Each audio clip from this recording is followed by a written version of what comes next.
ne porte pas le nom de Jean-Jacques Dessalines, ce qui est la plupart du temps le propre même des tragédies, c'est le Pont Rouge. Autrement dit, il passe plutôt par le lieu d'un événement majeur dans l'histoire d'Haïti pour parler autrement de Dessalines. Autrement dit, en passant par le lieu, je dis quel est l'événement qui est arrivé. Et si vous comprenez le sens de cet événement dans l'histoire d'Haïti, puisque cet événement-là, ce qui est l'assassinat d'un homme politique important, si vous comprenez le sens de cet événement, eh bien, vous comprendrez que celui qui a été victime de cet assassinat est aussi une victime, un martyr.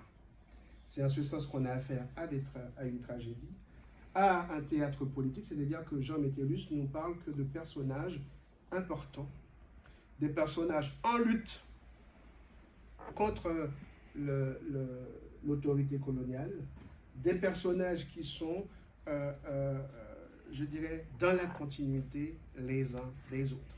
Autrement dit, l'œuvre de Métellus consiste à dire que l'histoire d'Haïti, c'est un ensemble.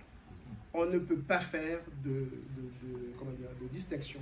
On ne peut pas distinguer ce qui a été vécu du temps des Indiens et ce qui a été vécu du temps où les citoyens haïtiens, bien sûr, avant et après 1804, vont continuer la lutte. Ce dont il est question ici, c'est bien ce que j'appelle le drame de la domination de l'Europe sur l'Afrique et sur l'Amérique. Et ce théâtre est politique parce que vous le voyez, ce ne sont pas des personnages mineurs, ce sont des personnages de premier plan, une reine, un cacique, donc l'équivalent d'un roi, un gouverneur et puis un empereur. C'est un théâtre politique